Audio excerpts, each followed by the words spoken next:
Good afternoon. Welcome to the City of Toronto's COVID-19 media briefing for Friday, June 12th, 2020. Joining us today, Mayor John Tory, Toronto's Medical Officer of Health, Dr. Eileen de Villa, who will have a presentation that you can follow along at Toronto Public Health's Twitter feed, which is at TO Public Health. It will also be posted online following this briefing. And also joining us is Councillor Joe Cressy, and who is also the chair of Toronto's Board of Health. Mr. Mayor? Well, thank you, Brad, and good afternoon. I've said many times here and elsewhere that we can't reopen the economy without reopening childcare. It's a matter of fairness, it's a matter of equity, it's a social issue, it's an economic issue, but we have to make sure above all else that families have access to safe childcare. During the pandemic, we were the first municipality to open emergency childcare facilities for frontline workers. I'm proud of that accomplishment of our city staff, which benefited hundreds of children of essential workers who have been caring for us. Now that the province has permitted the reopening of licensed childcare facilities, we are working non-stop to open these crucial sites in a safe way. And we're also working to make sure that we protect families and childcare centres from additional costs. During reopening, the provincial guidance says that childcare fees should remain at the same rate as they were prior to the closure. I agree with that.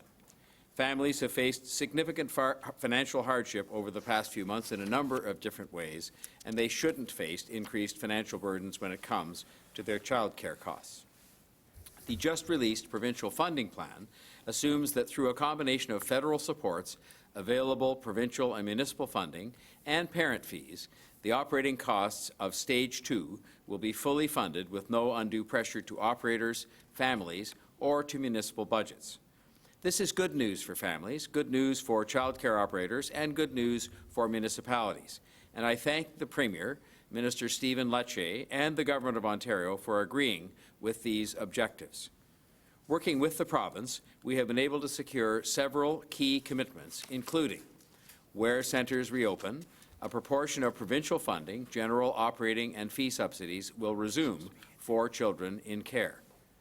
Funding will be provided to assist with reduced capacity in childcare centres that reopen and to support increased personal protective equipment and cleaning costs now borne by these centres under the reopening guidelines. Funding will also be provided to support the increased staffing levels required in childcare centres for reopening, such as for screening, for cleaning, and for coverage.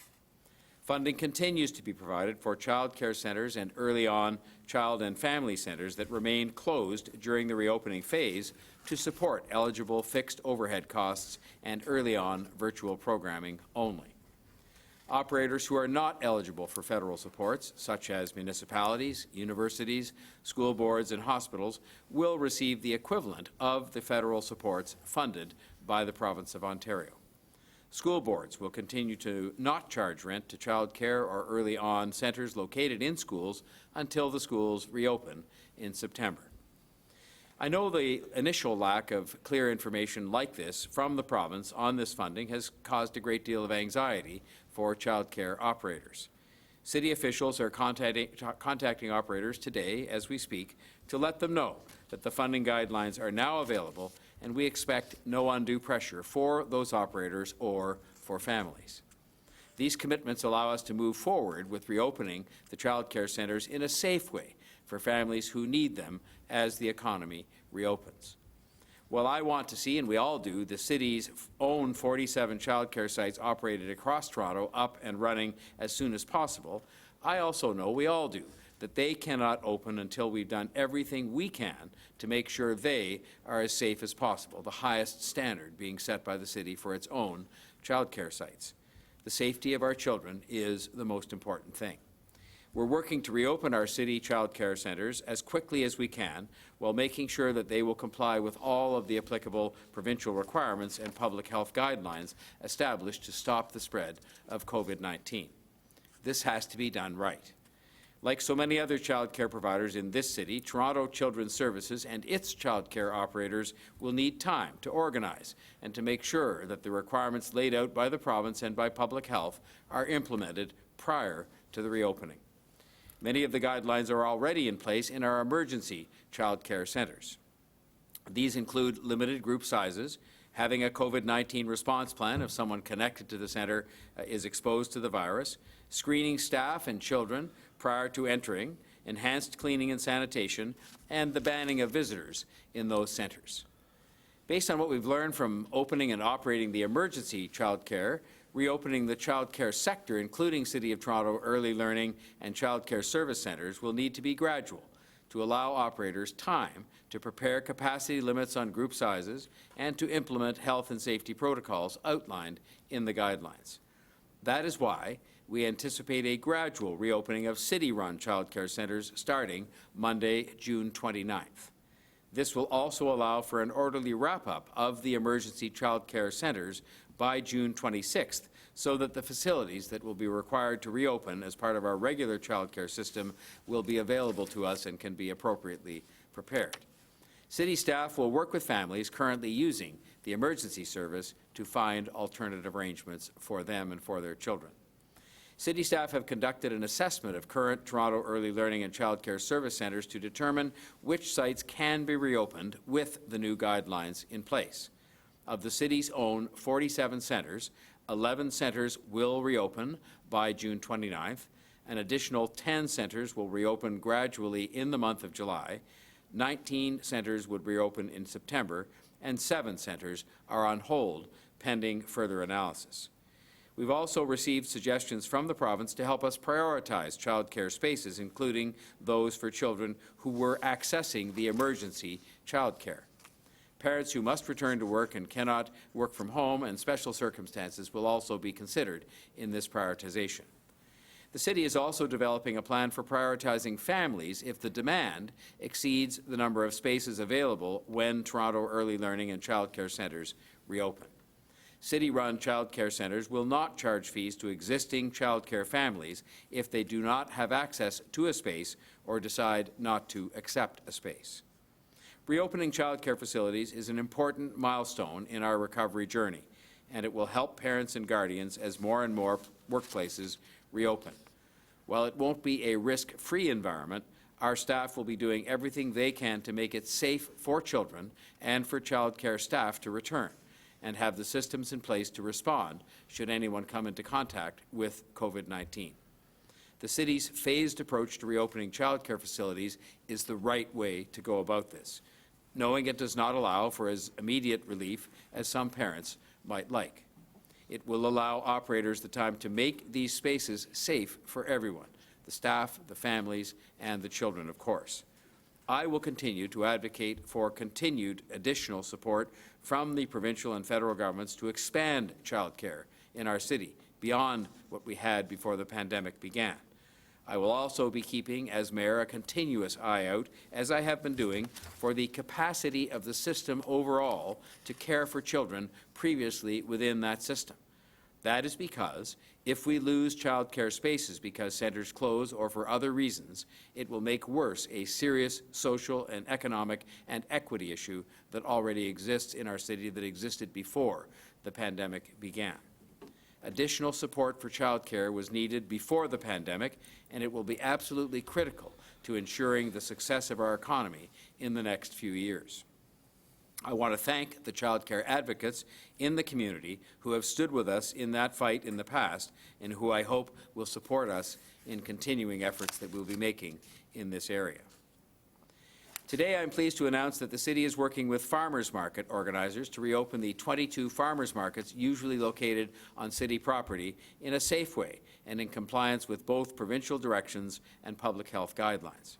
Farmers markets are a vital part of our neighbourhoods and of life in our neighbourhoods, but they're also a primary part of food access and food security strategies. They provide access to fresh, local fruits and vegetables to keep us healthy. Toronto has an incredibly strong food and beverage sector, and farmers markets are an important part of that local food infrastructure as well. These markets not only provide farmers with access to urban customers, they also offer local food entrepreneurs a vital launching pad for their businesses. While these farmers markets will be different this year, they're an important part of ensuring food security in our city, and I am proud that we are responding quickly to ensure that they reopen soon. The decision to reopen city-permitted farmers markets has been made in consultation with Toronto's Medical Officer of Health. Toronto Public Health has developed guidelines to help organizers and staff and vendors to reduce the spread of COVID-19. These guidelines provide recommendations on public health measures such as crowd control, physical distancing, hand hygiene, cleaning and disinfection, and are available at toronto.ca/COVID-19. We are working hard with our market organizers to reopen farmers markets on civic squares, parks, and other city sites as soon as possible, because city facilities are meant to be used by the public and by farmers markets, and they're one of the best uses of our spaces because they connect communities with local, healthy, fresh food. I'm very pleased also today to announce that the St. Lawrence Market's Saturday Farmers Market's seasonal outdoor market area will open tomorrow for the first time during the 2020 growing season. St. Lawrence Market has worked with the city's Curb TO program to relocate the outdoor area onto Market Street between the Esplanade and Wilton Street to allow for physical distancing. Another good example of how the Curb TO program has helped us to adapt to the realities of the pandemic. Line-up areas for the indoor and outdoor farmers market will start on Market Street, and both areas will operate every Saturday from 5 a.m. to 3 p.m. Customers are strongly encouraged to wear a non-medical mask or face covering while shopping at the market. I hope we'll have opening dates for the other farmers markets across the city very soon, as organizers work to do what needs to be done to comply with Toronto Public Health guidelines and city permits. I want to assure you that permitting divisions will make every effort to help these markets get up and running as quickly as possible, particularly in areas of the city that face food insecurity. Farmers market organizers are encouraged to contact the relevant city departments that they work with each year as soon as they possibly can. The bottom line is this: the first of the farmers markets will open tomorrow, and we're working hard to make sure they can pop up across the city a little later than in a normal year, but better late than never, and in any case, as soon as we possibly can. One final update for this Friday afternoon.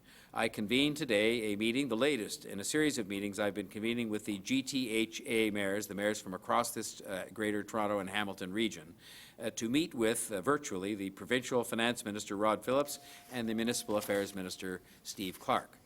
We had a very constructive meeting in which all of us described for the ministers the lethal consequences for the GTHA and all municipalities, big and small, if federal and provincial governments do not help the municipalities, the cities and towns, with the help they need financially at this point in time because of the pandemic. We made clear to the ministers that following a modest first move by the federal government, the next move must come from the province, which, after all, has constitutional responsibilities for cities and towns. This means, in my view, that we must see some offer made by the province of Ontario, either in conjunction with other provinces or alone, at some time in the very near future, to accompany what has been offered by the Government of Canada. Otherwise, we will have no choice but to proceed with what could only be destructive cuts or unmanageable tax increases, which would flow from a failure on their part to help, both of which are unacceptable options in an economy and in a society that is trying to recover from the devastation of this pandemic. I think the ministers understood this reality, and they agreed to continue to work towards a positive outcome with the federal government, something I know Premier Ford has been working behind the scenes to try to achieve. I would now like to invite Dr. de Villa to provide her update and to detail Public Health's COVID-19 monitoring dashboard. This dashboard is going to be important as we move forward through the restart and recovery as it relates to our city. It shows in detail how vigilant Public Health will be in keeping watch on COVID-19 in our community so that we can continue to save lives and protect the health of our residents. Dr. de Villa. Thank you, Mayor Tory, and good afternoon. Today, there are 86 new COVID-19 infections in Toronto. To date, 10,717 people have recovered, an increase of 159 since yesterday. For more data on the status of COVID-19 cases in our city, I encourage you to please visit our website. As I shared with you earlier this week, as we move forward with reopening our city, it is critical that we continue monitoring our progress towards our COVID-19 response objectives to prevent the loss of life, preserve the capacity of our healthcare system, and to minimize social, economic, and broader health impacts. We carefully monitor data and indicators to gauge our progress against these response objectives and assess our readiness to safely reopen. We do this to protect our city's health and so that we can adjust and update our actions as our local situation changes. Today, I am pleased to launch our new COVID-19 monitoring dashboard. This dashboard summarizes our current local situation using a core set of indicators that aligns with the province's framework for reopening and was endorsed by medical officers of health from around the province. As such, these indicators ensure a consistent assessment of how we are progressing in our local COVID-19 response. The information is organized in the 4 categories of the provincial framework for reopening our province, and they are as follows. First, virus spread and containment. This section refers to COVID-19 case growth, the number of local outbreaks, and illness severity. These indicators ensure that our public health measures fit with our local outbreak circumstances. Second, laboratory testing.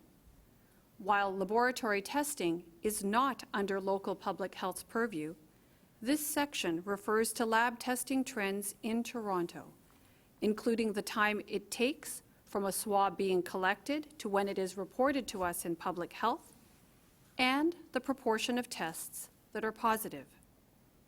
These indicators help us assess our ability to identify cases in a timely way. Third, health system capacity. This section includes indicators related to acute and critical care capacity, so we have a good sense of how prepared our health system is in the event of a resurgence in COVID-19 cases. And finally, the public health system capacity. This 4th and last category allows us to monitor our ability to conduct timely follow-up on positive COVID-19 cases and their close contacts. Our monitoring dashboard is divided into 5 sections. So if we turn to the next slide, the first section of the monitoring dashboard shows our overall status. The colors we have chosen to indicate our status are green, which is assigned when indicators have met their goals, yellow, which is assigned when indicators have not yet met their goals and still need attention, and red, which is assigned when indicators are consistently trending away from and not meeting their goals. I'm pleased to share that our most recent update shows that we are progressing well in 2 areas where we are meeting a number of our goals, while further action is still needed in the other areas. This is not unexpected given where we are in our outbreak. I am encouraged by our progress and also aware that if our indicators start to move towards red, we would need to look more closely at some of our strategies for reopening. At this time, what we see is a variation amongst the indicators with enough positive evidence to support our current approach. Turning now to the details of the monitoring dashboard, you'll see that the section shows 3 indicators that capture case activity and how much ongoing transmission there still is in Toronto.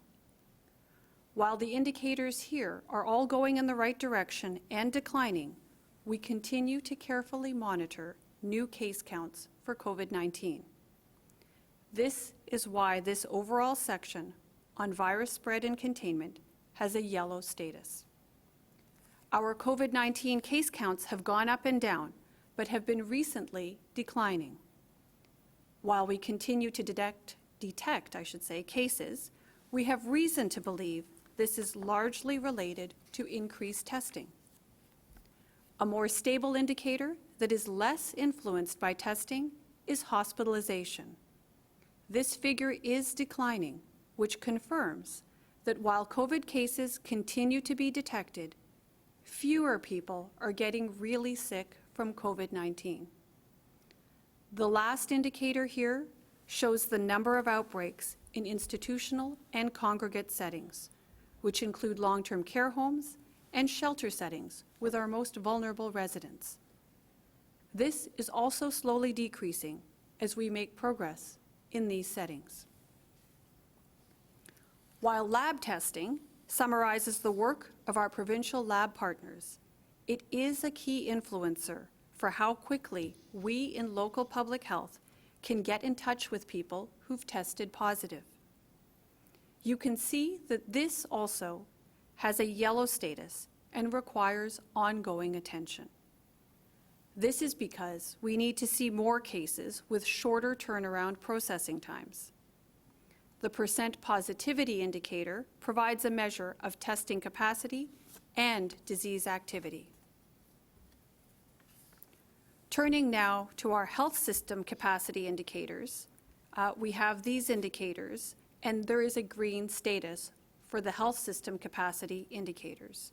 We are achieving our goals for this important set of indicators, which measures our healthcare system capacity.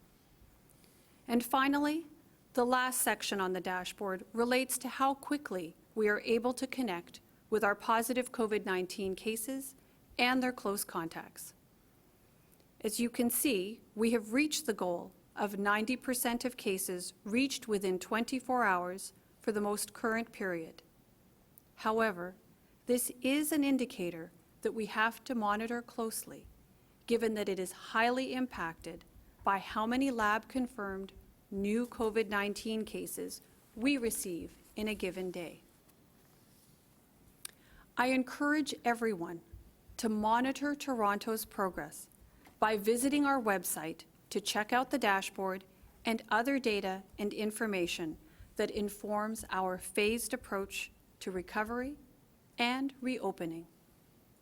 My team and I will continue to monitor all indicators and regularly update this dashboard. We will use this information to inform the areas which require focus and attention. While this dashboard is an important tool to monitor our progress, it is important to note that we must also consider the social, economic, and other health considerations as we move towards safely reopening our city. In closing, with the weekend ahead of us, I encourage everyone to get outside and enjoy active TO and space available for walking, running, biking, or whatever your preferred activity is. And once again, I would ask that while you are outside, getting some much-needed sunshine, fresh air, and exercise, please continue to practice physical distancing, especially with those who are outside your newly established social circle. And as always, I ask that you please continue to take care of each other. I'll now turn it over to Councillor Cressy for his remarks. Well, thank you, Dr. de Villa. It's been 19 straight weeks. 19 weeks working every day with Mayor Tory and Dr. de Villa, and as Torontonians know, and I want to reaffirm it, they have been relentless, hardworking, and compassionate, and our city has been served exceptionally well by them both. This has been a challenging time for residents, city staff, frontline workers, and most especially for the friends and family of the nearly 1,000 Torontonians who have sadly lost their lives. And while our collective efforts have prevented more significant loss of life and the overwhelming of our healthcare system, we know there is more work ahead. The next number of months will test us, because in many ways, reopening and recovery is the hardest part. Reopening means learning to live with COVID still circulating. And until there is a vaccine and/or treatment, this is the new normal, living with COVID. It requires us to manage and mitigate risk. There is no light switch. In fact, there's no playbook for this. Reopening and living with COVID, it will mean more cases. It will mean at times more outbreaks and sadly more deaths. That's the truth. We must be upfront about it. But we can't stay locked in our homes forever. That too has serious consequences. For the economy, yes, but also for our social and mental health. So how can we be certain that the systems are in place to mitigate risk and protect residents? How are we, as decision makers, arriving at decisions on when and how to reopen? What is the evidence informing us? That's where our new COVID-19 monitoring dashboard comes in. You can think of it almost as a recovery scorecard. It tells us where we are, where we're doing well, and where we need to improve. It doesn't include all the information. We know that COVID-19 has disproportionately impacted vulnerable people, whether in congregate settings like long-term care and shelters, or in communities where people have low incomes. Toronto Public Health, as you know, is already collecting detailed, disaggregated data on COVID and looking at income, race, occupation, and other socioeconomic indicators. And we will be sharing more information on all of this soon. So this dashboard that Dr. de Villa has unveiled, it will evolve. We will update it regularly. We will adapt it. We will add more information as necessary and as we learn more. But now, beyond painting a picture of where we are, this dashboard is also important for another significant reason. That's public trust. Since day one, our response to COVID-19 has been guided by evidence and experts. Our reopening will be too. You know, for many, this virus and the period we're in has been a very confusing time. There's a lot of data. There are many experts. There's many levels of government. And I can understand that it can be challenging to make sense of it all. I mean, if we're being honest, with a new virus, it's even challenging at times for the epidemiologists, and they're the experts. But we want you to be informed. We want you to have the same information that we have.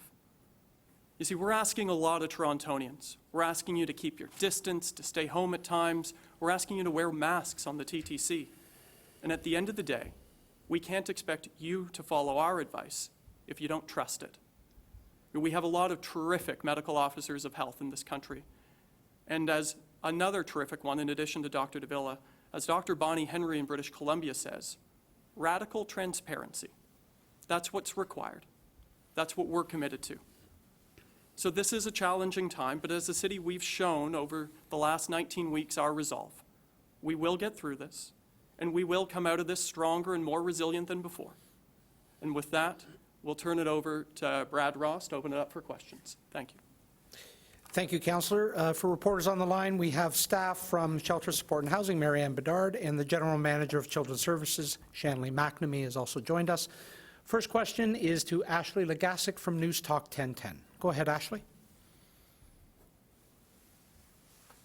Hi, Tory. Thank you for taking my question. How will eligibility be determined for children if the demand surpasses the supply, so to speak? What will eligibility requirements look like, and how will families and children be chosen for spots? I indicated during the remarks that that's something we're going to be working with the province on, and they're going to be having to address that with us. It's a major concern that there would be any decision necessary to determine eligibility for spots that previously people had. I'll ask Shanley if she can talk about discussions to date and enlighten us as to how those discussions have been going and what direction. Shanley, can you please address that? Thank you. Yes. Thank you, Ashley. So the provincial guidelines do provide a very high-level direction in terms of prioritizing who gets to return to care first. Initially, the focus is on supporting frontline healthcare workers, so those families using emergency childcare now, where possible, giving them priority either in their own centres, if their centre is open, or in our city-operated centres. After that, the province has suggested that municipalities may want to look at families who are working, so where you have families who are going out to work, whether that's one parent or two, and then finally taking into consideration where there may be a special need or a special circumstance. So that's the direction they've provided overall. And then within each operator, will assess their own family needs, kind of using that direction and assess how that they can return families. One of the reasons, actually, that I said we should be keeping a continuous eye on this is I think we will be blessed, and it's really just good fortune in the early going, or maybe fate, that a lot of parents will choose not to send their children back, either because it's summer or because of some anxieties they have similar to people who used to use public transit and are going to be watching with a very careful eye as to whether they return. But that will give us a luxury that isn't really a luxury of having, spaces available that really are not going to be available when you get to a period of time like the fall. So that's why I think we have to keep a very close eye on this, and in the early going apply those kind of criteria, but really make sure that if we're losing any capacity for real, and when people do return, that there's a space for the ones that were there before, let alone all the needs we have that weren't being met before the pandemic. Thank you both very much for those answers. I appreciate it. I'm going to direct my next question to Mayor Tory, but Shanley, perhaps you have some insight on this as well. Will there be inspections done leading up to the reopening of childcare centers to ensure they are up to standard before kids are allowed in? Shanley, can you address that, please? Yes, I can. So the province has provided comprehensive guidelines on what's required to reopen. The City of Toronto has also posted all of our infection control policies and procedures that were developed jointly with public health publicly for operators to access. Next week, the city will be posting training materials, so all operators across the sector will have access to online training materials to train their staff. Once the operators have met those guidelines, they've done the training for staff, they're required to sign an attestation to the province and submit that, attesting that they have met all the guidelines, and following that, they'll be able to reopen. Once they're reopened, ministry licensing inspectors will be going out to visit programs. Okay, thank you, Shanley. Next question is to Dave Ryder from the Toronto Star. Dave, go ahead, please. Hi there. First question is also about childcare. Roughly how many of Toronto's 80,000 licensed childcare spaces will be able to open under the new smaller group sizes? Shanley? Hi, am I off mute there, Brad? Yes, you are. Sorry, go ahead, please. Thank you. We did an assessment looking at the available licensed childcare spaces. Approximately, if 75% of the centers across the City of Toronto reopen within 3 to 4 weeks, that will allow 18,000 spaces, which is a significant loss to what was there previously. If 50% of the programs open within 3 to 4 weeks, again, that's 12,000 spaces, which is a loss. However, I just would like to point out that the reduced capacity for the childcares is part of stage 2. The province has dictated a lower capacity to protect the health and safety of children. Moving into stage 3, which we expect ideally in September, that capacity would then be increased. So in our emergency childcares, we started with a lower capacity. In stage 2, the capacity has now been increased, and we expect that in stage 3, which likely would be September, that capacity will increase again, and ultimately, over time, the centers will be able to return to their full operating capacity. Thank you. And my follow-up is for Dr. de Villa, and that's about playgrounds.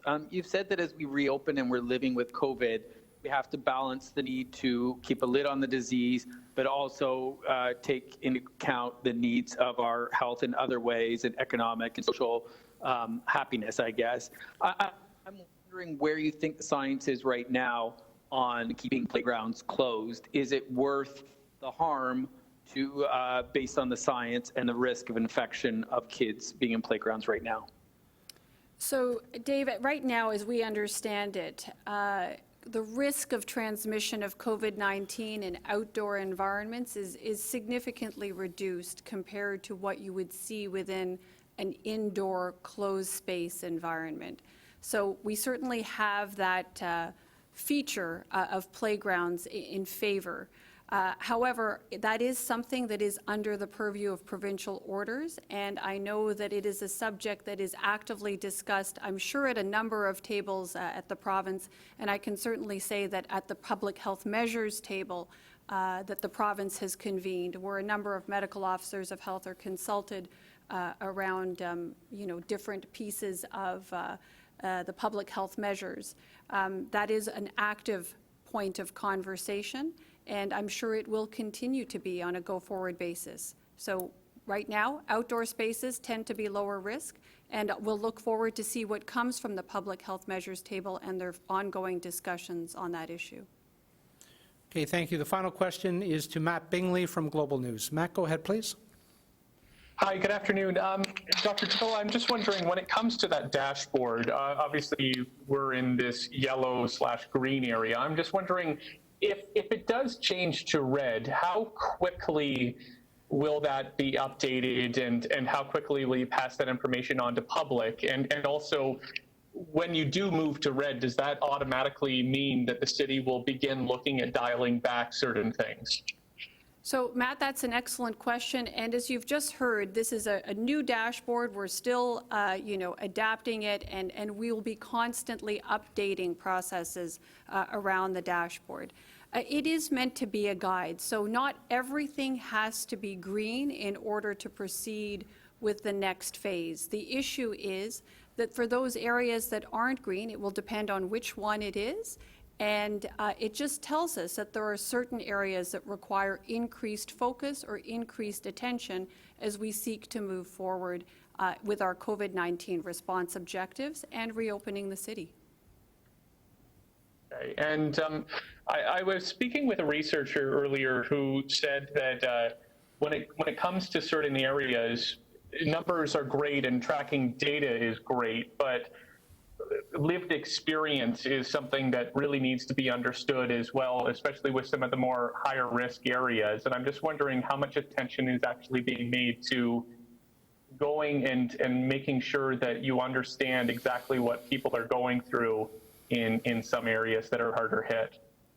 Well, I think you're quite right that when we do any kind of analysis on any situation, particularly a public health analysis of what's happening in our city, it is often best done with a combination of quantitative data and qualitative data, which gets at that lived experience that you're speaking of. So certainly at the Public Health Department, we do deeper dives into our data, and that often involves understanding what's happening in the community and having some of our staff make inquiries around what's happening specifically either in certain neighborhoods or in certain subpopulations.